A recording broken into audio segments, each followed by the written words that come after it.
This video is for Math 1325. Today we are working on section 3.2. This is a concept called continuity. When is a function continuous or not? It's easier to do this concept if you can see the graph of the function in question. But even if you know what the graph looks like, sometimes they make you do it algebraically.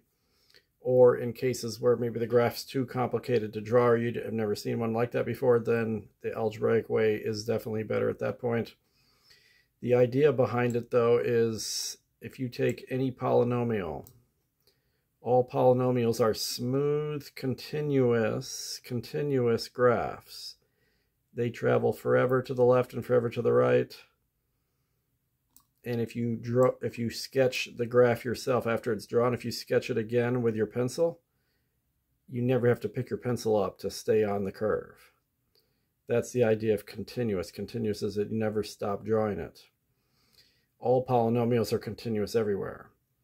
Even piecewise functions, rational functions I wanted to do next. Rational functions, they're continuous everywhere except at zeros of the denominator. So if you have any zeros in your denominator, often they become vertical asymptotes in a rational function. And then you might get one curve that's here and another one that's down here.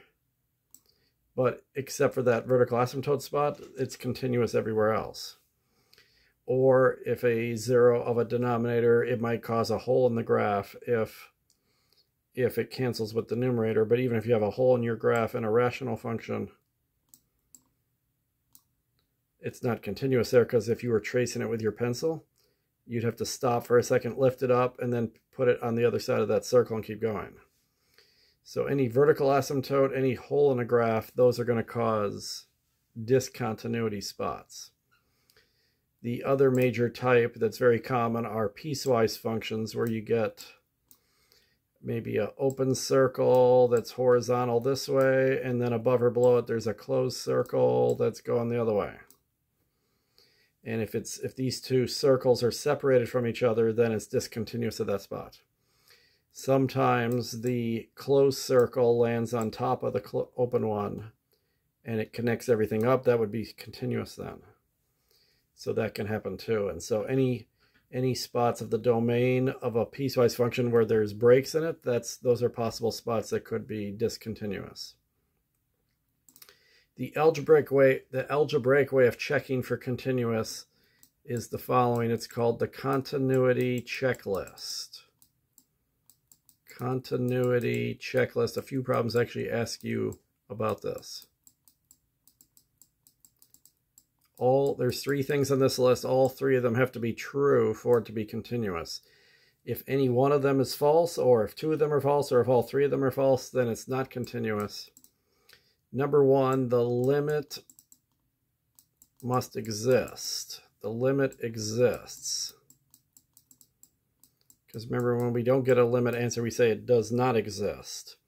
The limit exists. And in most cases, unless there's an algebraic shortcut to get to it, you often have to do the limit as x approaches some value from the left. And then you do another one, limit as x approaches that same value from the right of some given function. These two answers have to agree with each other. So they'll say, like, this is L and this is L. They both have an answer of L, just L for limit. So if those match each other, if these agree, then the limit exists. If they disagree, the limit doesn't exist. So that's one way to tell if checklist item 1 works or not, is you do what we did in the previous section. Do a left-sided limit, do a right-sided limit, hope that those answers agree. If they do, then the limit exists. If they don't, it doesn't exist, and then it's definitely not going to be continuous there. Number 2, if the limit exists, then we need the function to be defined. Remember, if a function doesn't have an answer, we say it's undefined, so the function is defined. Examples when it's not are denominators that are 0, square roots that are negative, logs that have a 0 or negative domain are undefined places. Many graphs or problems you might encounter throughout all your math careers up to this point had no spots where the limit didn't exist and the function was undefined. Usually these usually work in most cases. Now here, when you do homework problems here, they're giving you special cases where these things don't always work. But if you go back to high school times, almost every graph or problem you encountered, both of these would have worked back then. But something that doesn't always work is the third thing. Even if both of these have answers, basically what these first two are saying is these both have to have answers. The limit has to have an answer and the function has to have an answer. So f of a has to have some kind of answer. So then if they both have answers, the limit exists and the function has an answer, then the answer to both of them must agree with each other, which was nothing that was important in the last section. But the function value has to equal the limit answer for the overall limit. So this is, even though we didn't care about this in section 3.1, I kept bringing it up because I knew it was going to happen here. So remember those problems where I said we had 4 parts. Part A was the left limit, part B was the right limit, part C was the overall limit. And then part D, sometimes they threw part D in there and they asked what the function equaled there. And at that time we didn't really care if it equaled anything else, but now we do. So this agreement didn't have to happen in section 3.1, but it does in 3.2. The function answer has to equal the limit answer if you want to be continuous. So that's exactly what they're doing on this first problem of section 3.2. They have the 4 parts that we had before, part A, B, C, and D.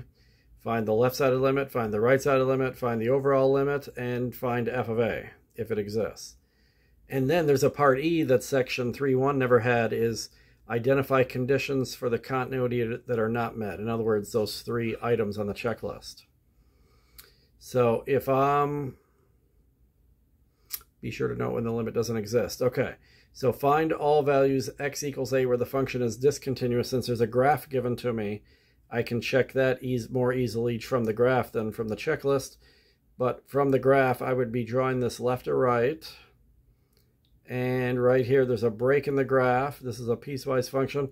Closed circle, then I have to jump to another spot for the open circle and then continue from there. But everywhere else, it's continuous. It's just at this one x spot where there's a break in the graph. When x is -1, the graph is definitely discontinuous because I can see it from the graph. And it's the only spot where that happens for this problem. So first they make you do that. Now here comes the part A. What's the limit as x approaches a from the left for this spot that we found above where there's a discontinuous spot? So if you go a little bit to the left of x equals -1, or if you're coming in from the left closer and closer to -1, this is the idea from last section. If you go up, you don't touch anything. But if you go down, you would be right here below this circle slightly, so you'd be just slightly below -1.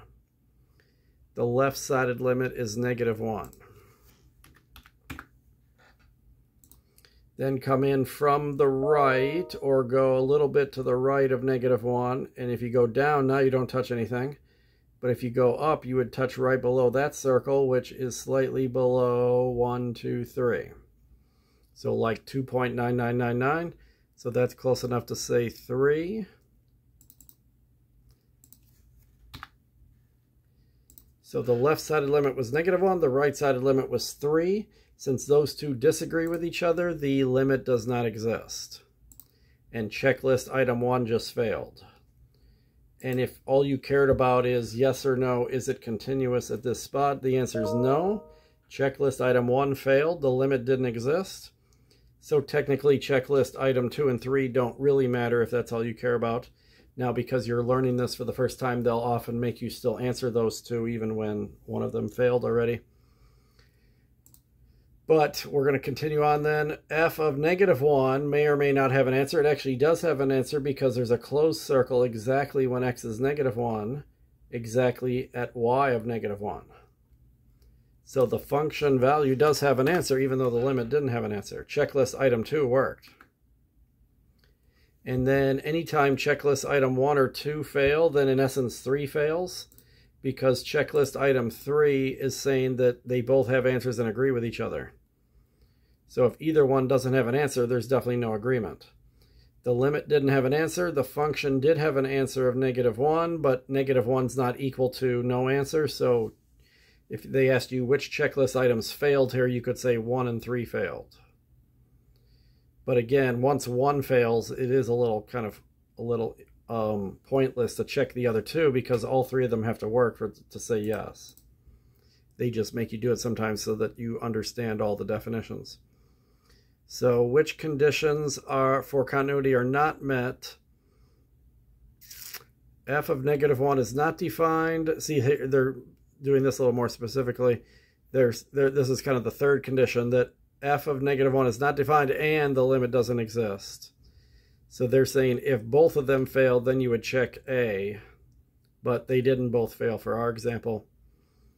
None of the conditions are met. See, that's if all 3 of them failed, but that didn't happen either. The function is not defined. Yes, it was. That was the one thing that worked.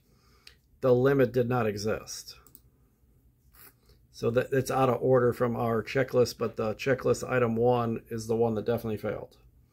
So sometimes they consider that to mean that checklist item 3 failed, but here they're being more specific and they're saying checklist item 3, you're only going to say that if they both didn't have answers.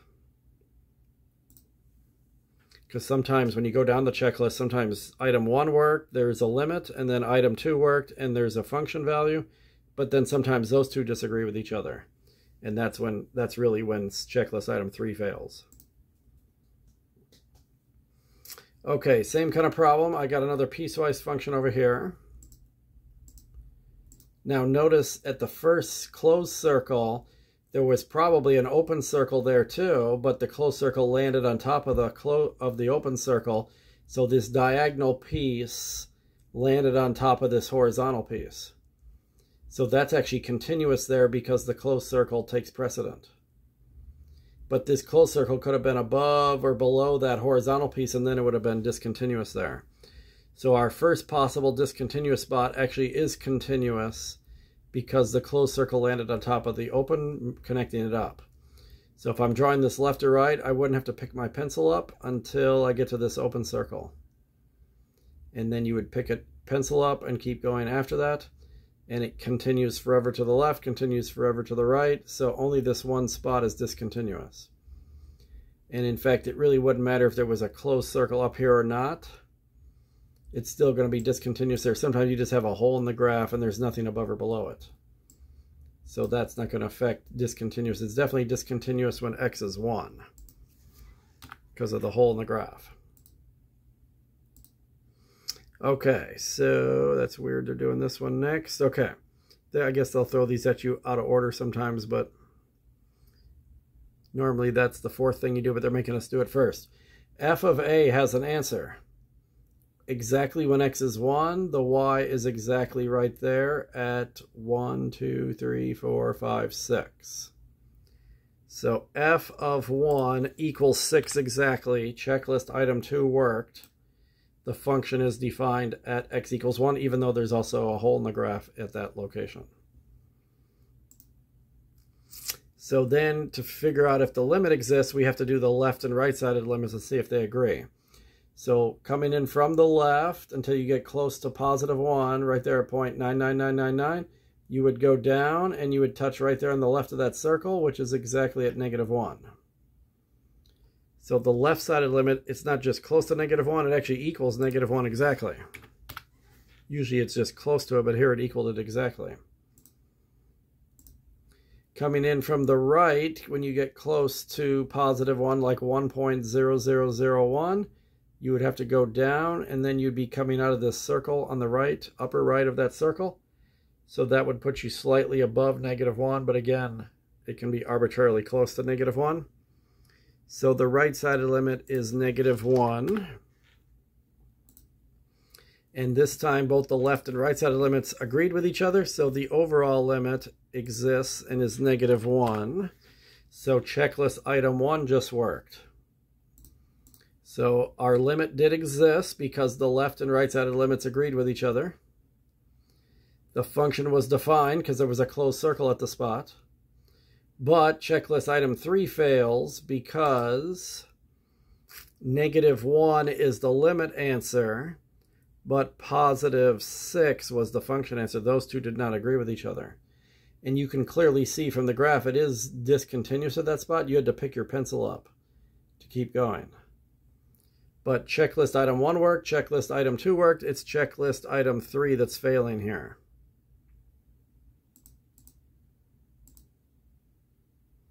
Identify the conditions that are not met. Limit exists. Yes, it did. F of A is defined. Yes. But the limit for the function equals the function value. No, that's not true. And this time it's not multiple choice. This is apparently a check all that apply. Because you could have 2 or all 3 of them fail, but here only the third one failed.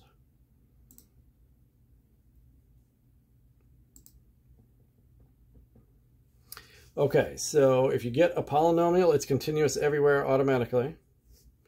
If you get a rational function, it's continuous everywhere except the zeros of the denominator, regardless if they're vertical asymptotes or holes in the graph. I have 2 spots that the denominator would be 0 for in this problem, 0 itself and 1. 0 and 1, and they would actually both be vertical asymptotes because the fraction's already reduced fully. 4 plus x isn't going to cancel with either of these.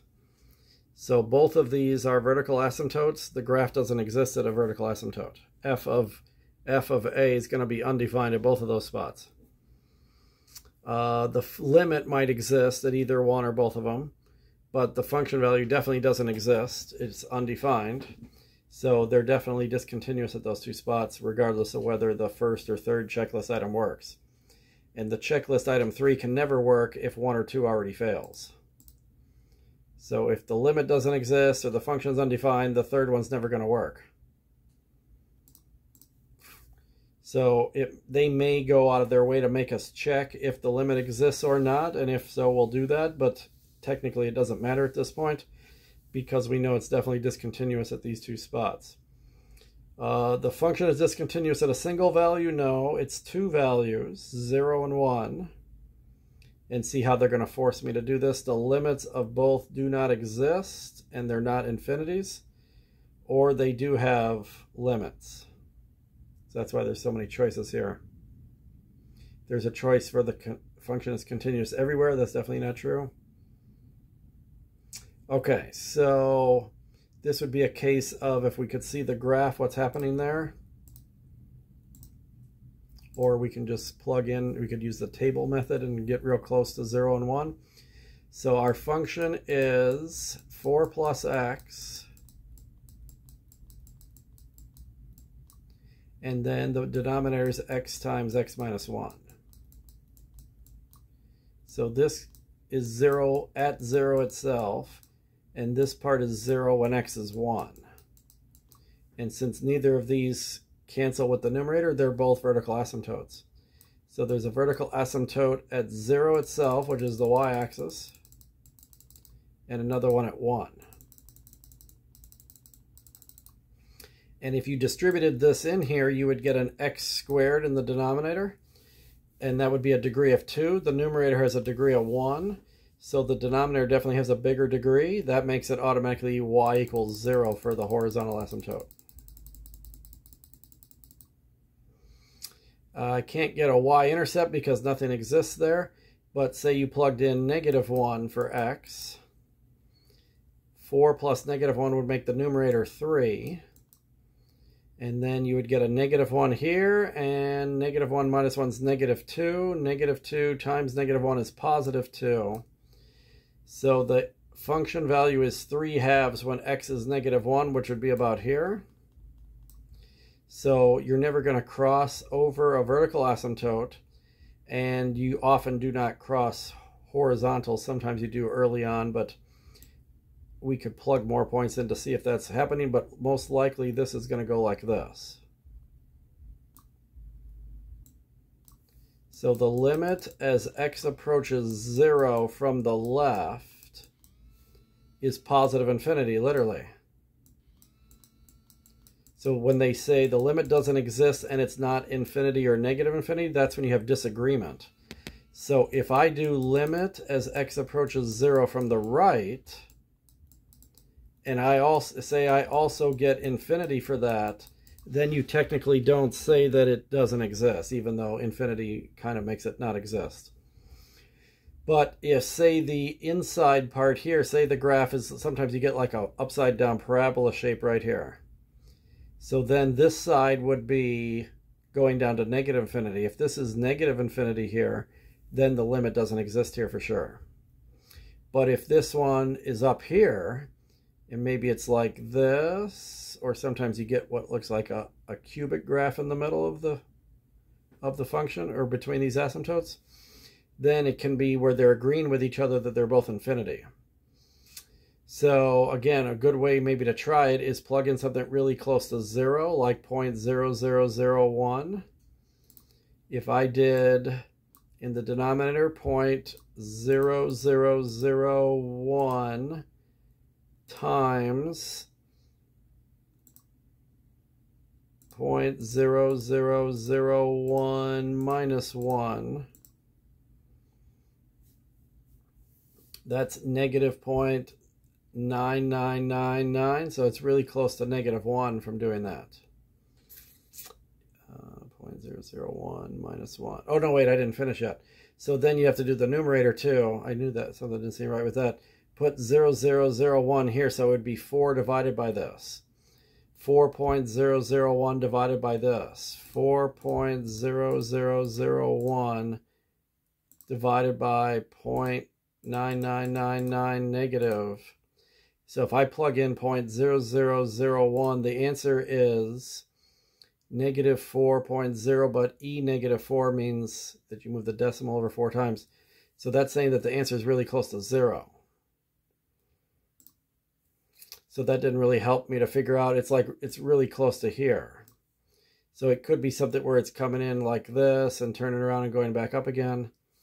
So this is a case where I was hoping to maybe sketch a graph of this quickly, but it's not going to go so quick. So here, if you had a graphing calculator, you could speed things up and look at a graph that way. You could definitely do the table method. But it's all because I already know that the function's discontinuous at that spot, but they're making me tell them what the limit is as well, just for practice, I guess. So let me put 4 plus x divided by x times x minus 1 into a graphing calculator. So I've gone into the y equals button, and I put the original function in there. And then I'm going to set the window, see how the window's at negative 10, 10, 1, negative 10, 10, 1. That's the standard window. So then I can hit graph and just see what happens. Okay, so there's, just like I have, there is this curve here.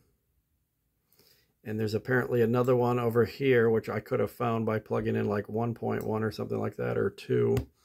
This is 1 right here. I could have plugged 2 in to get a y value. 4 plus 2 is 6. 2 minus 1 is 1. Times 2 is 2. 6 divided by 2 is 3. So this is apparently 2, 3 right here. That would have been a quick way to tell this one's going here. It's a little hard to tell what's happening in the middle. So let me adjust the window. And let's have the x's go from negative 1 to 1. So that I can see what's happening in there. Let's go negative 1 to 2 so I can see it a little better. Now graph. Still not showing it very well. Okay, let's try this. Turn the axis is off so I can see what's actually happening. It's not showing much in there in the middle.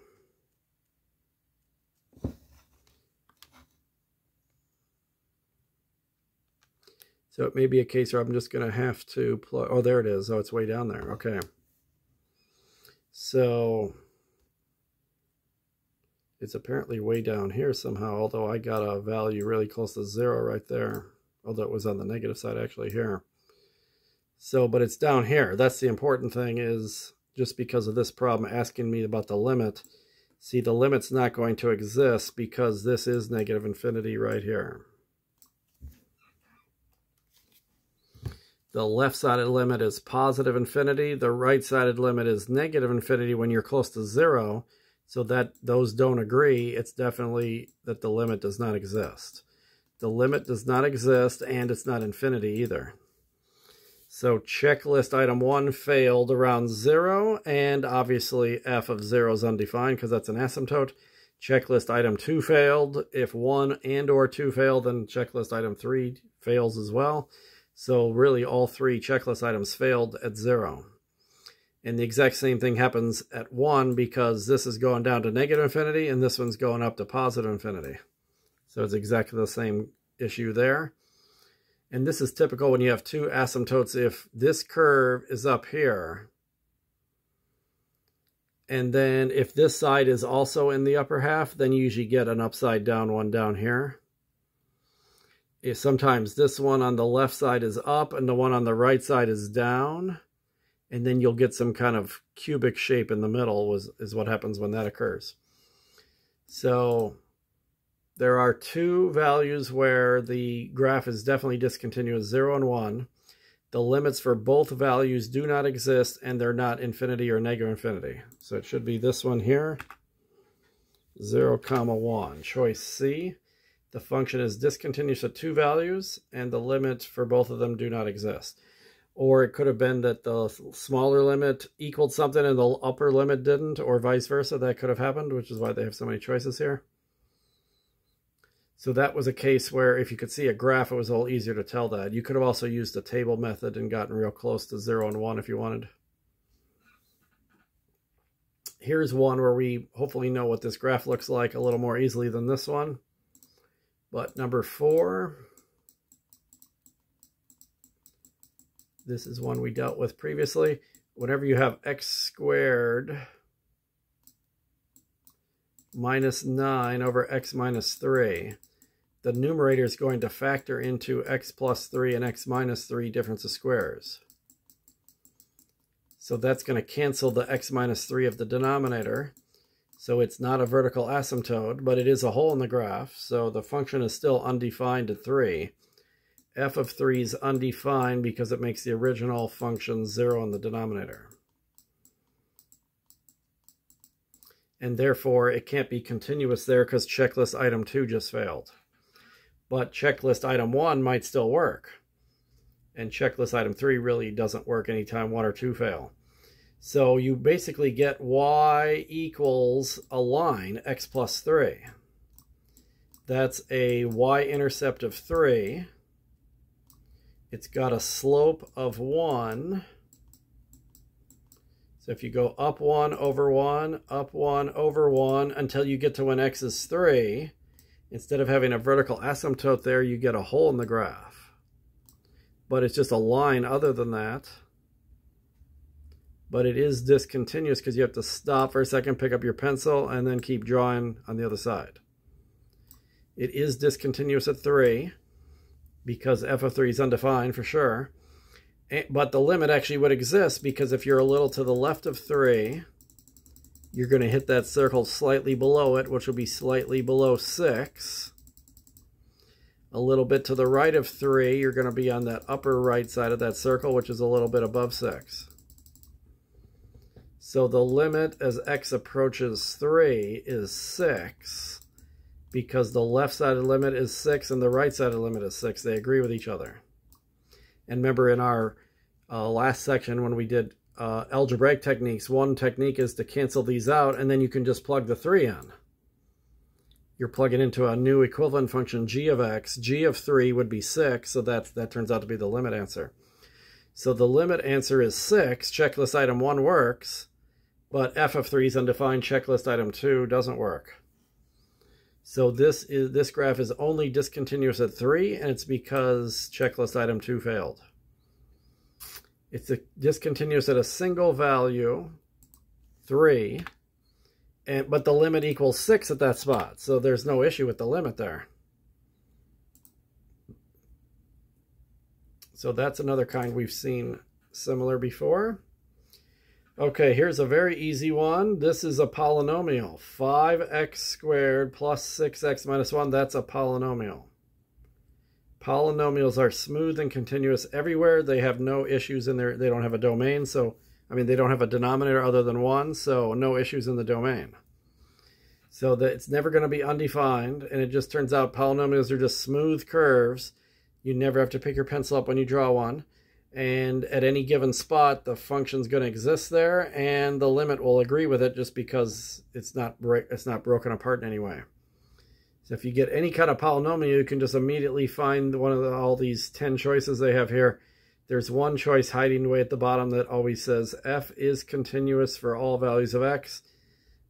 That's going to happen mostly just from polynomials, is really the only time you'd pick that one.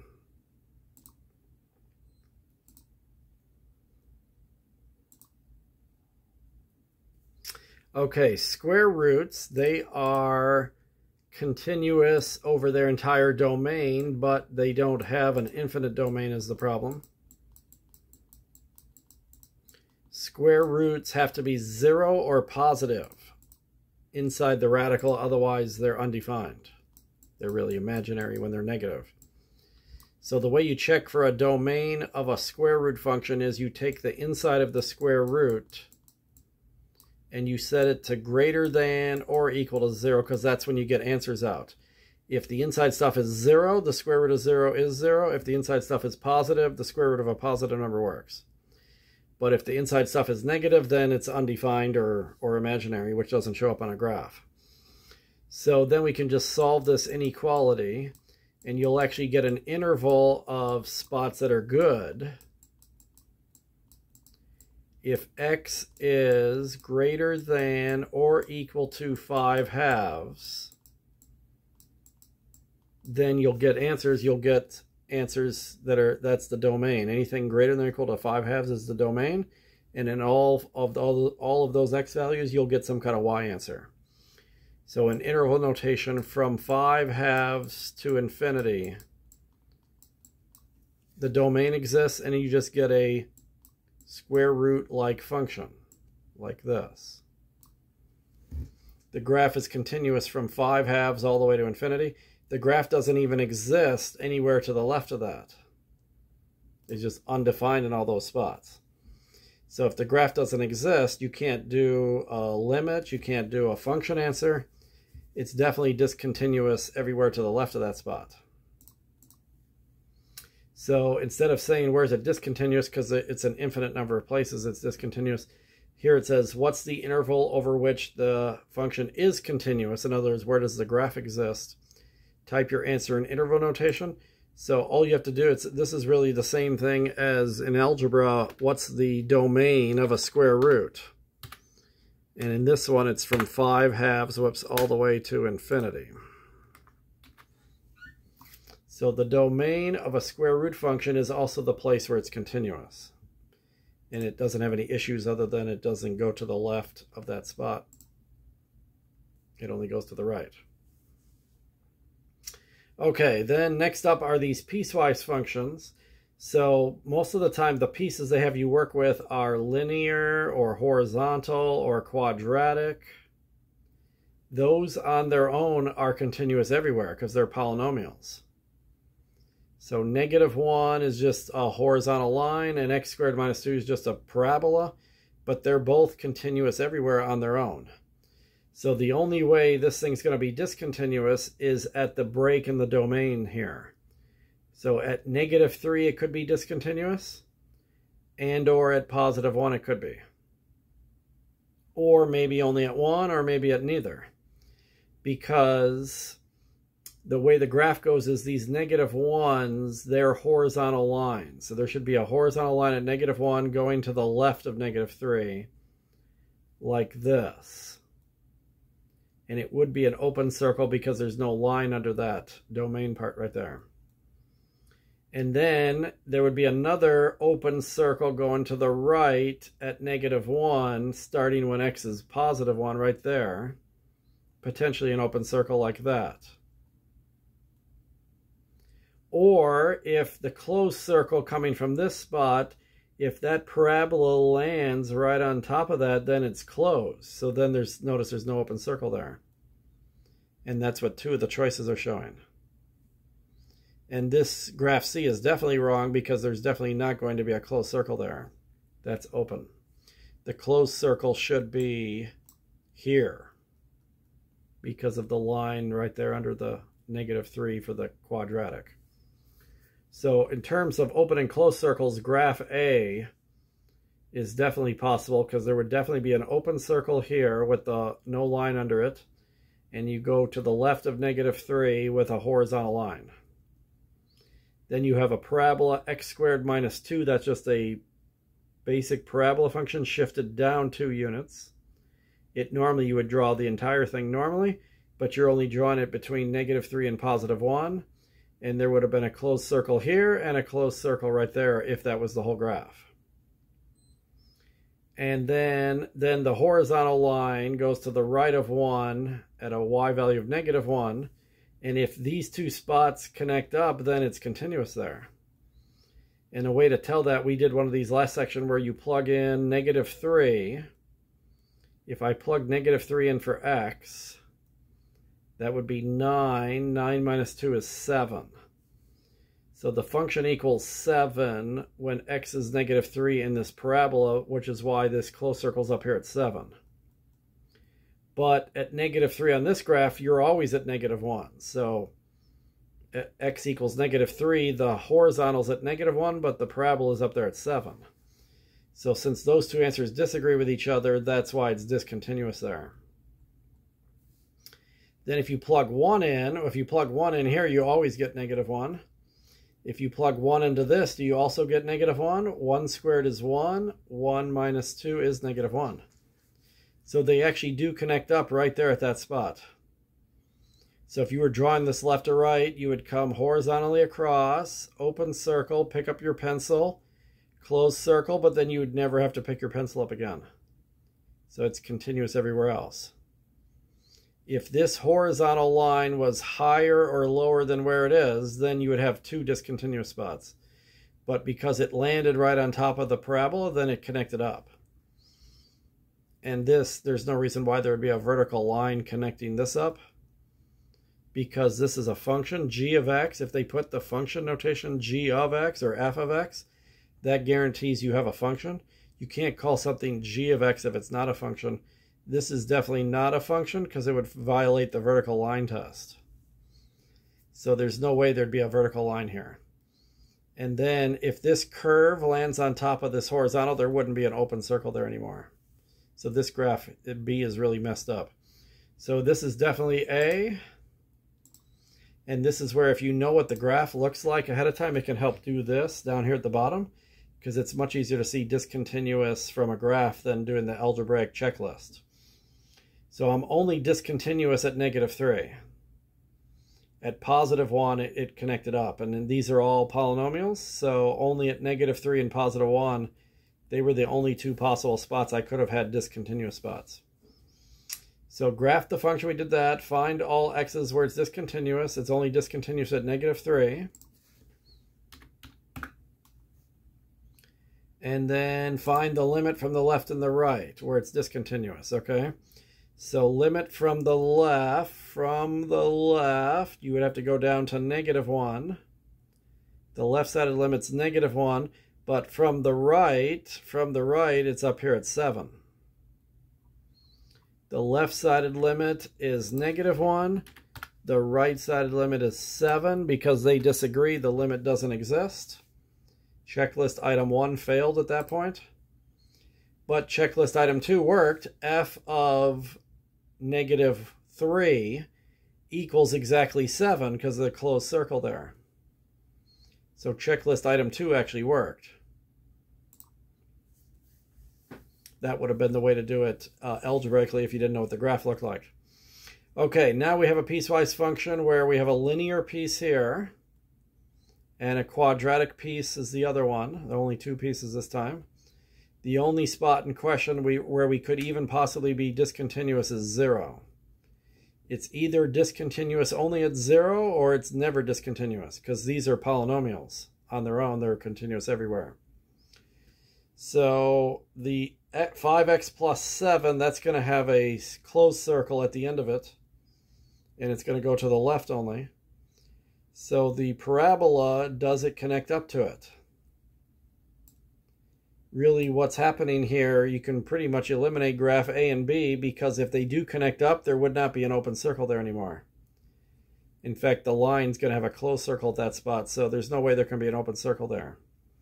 See, it's either graph C or it's graph D, where they connect up, and that makes them continuous when they do that, since one of them has a closed circle and the other one has an open circle.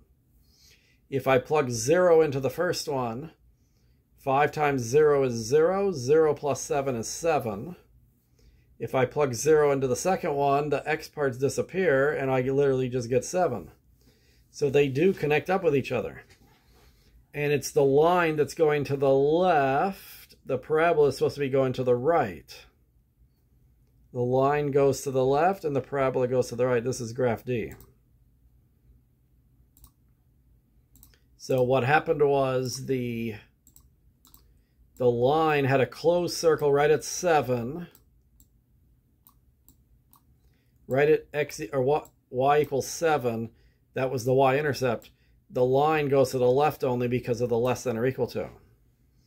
And then the parabola is actually starting right here with an open circle and then going down like this. But the open circle is landing on top of the closed circle, so that connects it up. If that open circle had landed anywhere above or below the closed one, then it would have been discontinuous. That's literally what could have happened right there. But we got lucky that it landed right on top of it, so then it closes it up and it's continuous everywhere. So 0 was our only chance to have a discontinuous spot. It's not discontinuous there. The function is continuous for all values of x. And that means all 3 checklist items will work at x equals 0, if they make us do that. Okay, so since we know for sure f of 0 is 7, that means the limit has to be 7 too, since it's continuous there. So the limit from the left will end up being 7. The limit from the right will have to be 7. And that way the overall limit will be 7, and the overall limit will agree with the function value of 7. Whoops, did I not use comma? Limits from the left, limits from the right. Oh, okay, no discontinuity, sorry. So apparently they don't want you to answer that if it was not continuous. If it was continuous, in other words, no discontinuity were found in part B. So if you say part B, it's continuous everywhere, then automatically you say B here. But it would be true that the limit is 7, even though I guess they want you to fill this in only if these are going to disagree with each other. Because if these disagree, that's where the limit wouldn't exist, and then checklist item 1 would fail. But if you go a little bit to the left of 0, you would be just slightly below 7. If you go a little bit to the right of 0, you'd be slightly below 7 there too, so the limit's definitely 7. The limit as x approaches 0 would be 7. And of course, f of 0 equals 7 exactly.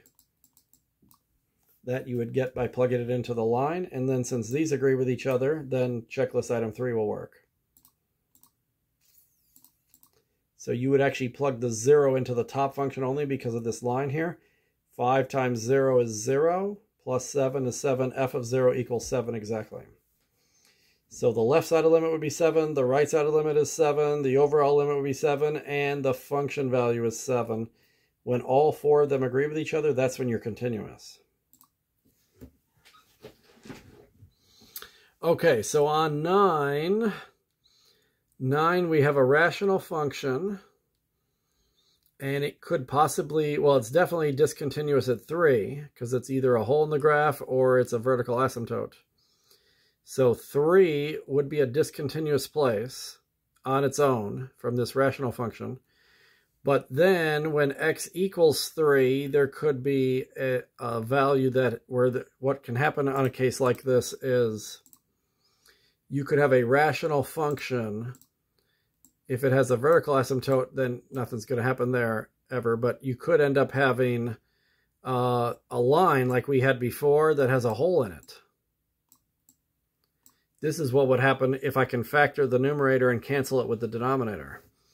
And then if that's all you have, it's discontinuous there.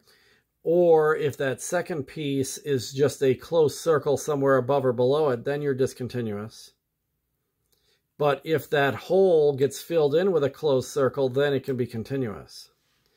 So that's actually what this problem is about. There's one k value. We're going to look for k. There's one and only one k value that's going to plug up the hole, actually.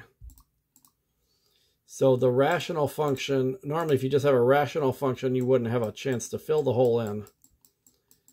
But in a piecewise function, they can make that happen. 2x squared minus 3x minus 9. Maybe that factors into something times x minus 3. And that way our x minus 3 in the denominator will cancel with it. So that's all I really need to check is, would this make an x minus 3 factor? If it makes two other factors or doesn't even factor at all, then it's not going to cancel and there's going to be a vertical asymptote of 3. But if there's going to be a 2x squared in the front, and I know this has to be 1x, then this would have to be 2x. If there's going to be a negative 9 in the back, negative 3 times positive 3 is the only way you'd get negative 9 in the back. And then the inside would be negative 6x. And the outside would be positive 3x. Does that add up to negative 3x? Yes, it does.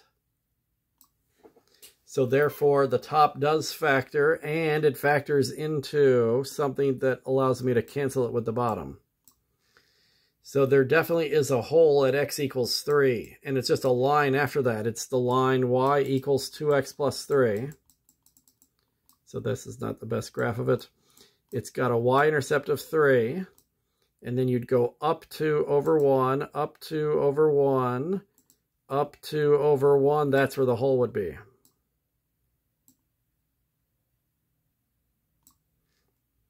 It's a line with a hole in the graph at x equals 3.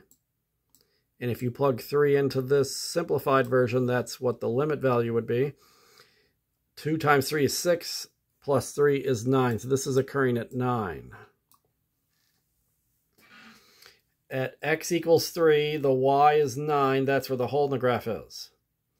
So if we can get the other half of this piecewise function to be 9, then the hole is going to be filled in. So we know that if we plug 3 in for x, we would have 3k minus 12. 3k minus 12 is what's going to happen if we plug 3 in for x. If this equals 9, then we're going to get a closed circle right on top of the open circle. So this is how you find the value of k that'll make this happen.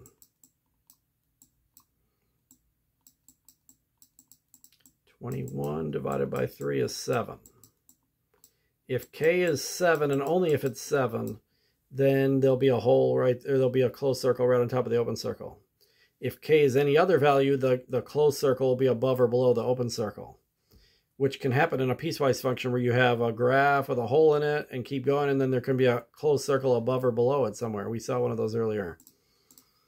So that's the point of this problem, is if k is 7, 7x minus 12, plugging 3 into that causes you to get a point right at a y value of 9, so that it'll cover up that hole in the graph. And that would make the whole function continuous everywhere because of that. And it's the only k value that does that. Okay, finally, here is a realistic problem. The post office. Now you can tell this is a little old because postage costs a lot more than this now. First class postage is 39 cents for the first ounce or any fraction thereof, and 25 cents for each additional ounce or fraction thereof.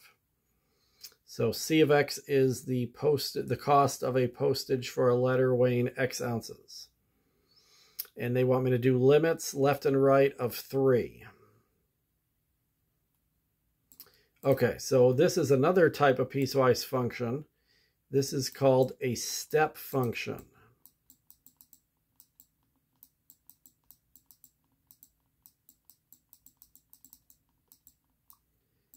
So what happens is you got 1, 2, 3 ounces for your mail. Up to the first ounce, it's 39 cents. So I'm just going to call this 39 cents right here. Now a letter can't weigh 0, otherwise there's nothing to mail. So there would be an open circle at 0.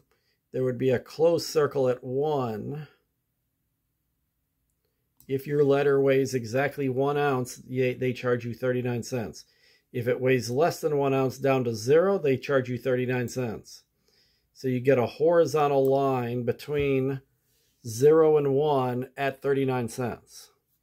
As soon as your letter weighs slightly more than 1 ounce, they up you to the next price. So then they charge you 25 additional cents for another ounce or fraction of. So even if you're 1.01 ounces, they add 25 cents to your cost. So 39 plus 25 is 64 cents. So if it's 1 ounce exactly, you pay the lower price. But if it's 1.01 all the way up to 2, now you pay 64 cents. It's not linear diagonally, it's just horizontal. It's 64 cents if you weigh 1.1 or 1.3 or 1.6 or 2 ounces. And then another 25 cents, 89 cents if you go all the way to the 3 ounces.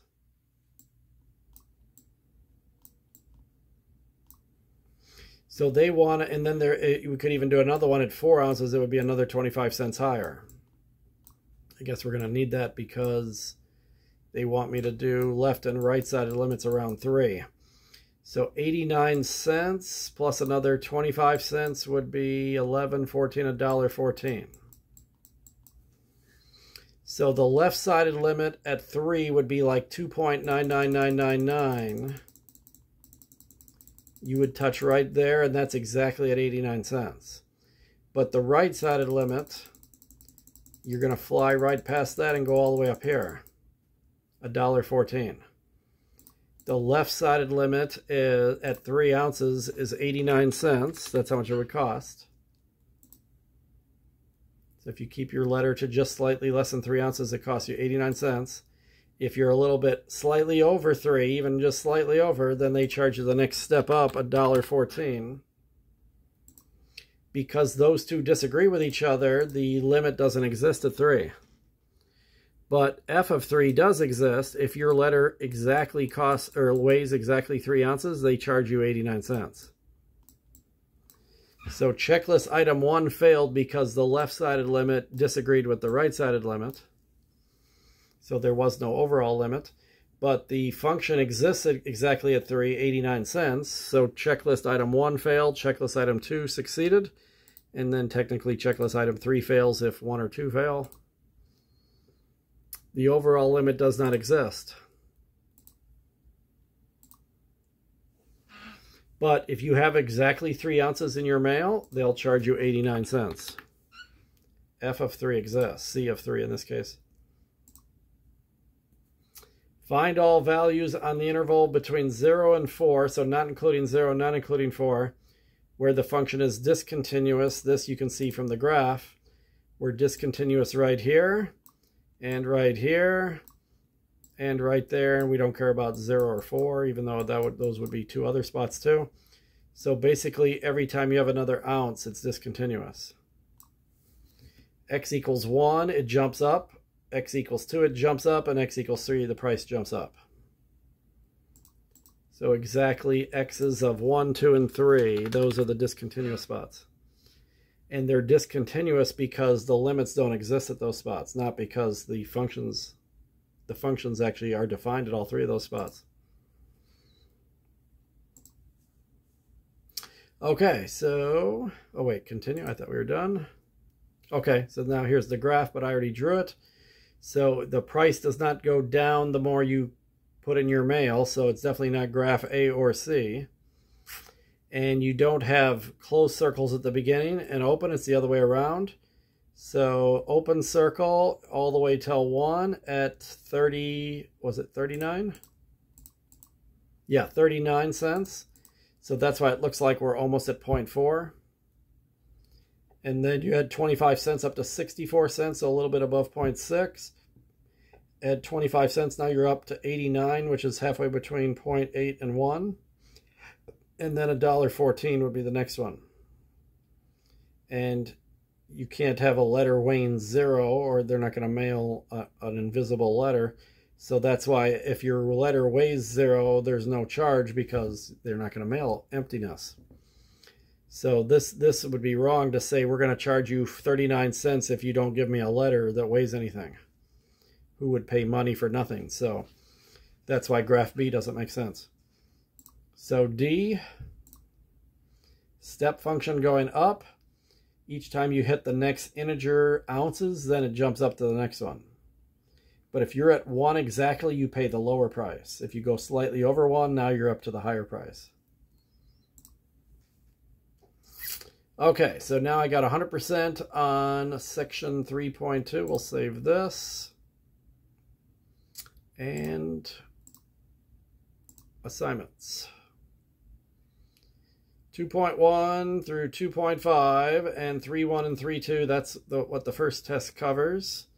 And I don't have hundreds on all of them, but most of them. And then review, we're going to do this the second half of this week. And then you'll see the test pop here on September 22nd. Test 1 will be right between this review and this homework 3.3 on September 22nd, and you can take it either September 22nd or September 23rd. The review does have an infinite number of attempts until the due date, and only the best grade counts. And it does count as a major homework grade. So you've got till September 23rd at 1 minute before midnight to finish up all these homeworks that you're not done with. Like mine's a good example here where I have hundreds on almost everything, and these two I had slight issues, so I'm at 98 and 96. So if I wanted to keep working on those, I could get them higher if I want to. If I don't work on them until September 23rd, then they're going to just stay what they are. The review, you can do as much as you want, and then only the highest grade counts. After September 23rd, you'd have to go to the grade book here in My Math Lab to see these anymore. If you want to open them up anymore, they won't let you open them up in here in the assignments after the due dates, but you can go to the grade book and open them up in a view only mode. Sometimes right before a final exam, a student will email me and they're like, can you go back and open up section 2.5 homework? I want to see what I did wrong back then to study for the final, that's actually a valid reason to want to do that, but it's not needed for me to do that because you can open it up yourself in the student gradebook in a view-only mode that won't let you change your grade. Sometimes they do that because they want to work on it more and get their grade higher, but you can, if you really just want to look at it to see what was right and wrong, you can do that in the student gradebook. Okay, so we're done learning new material for this first unit. That's as far as the first test goes. And then we'll do this review, and then you'll be all set for your test.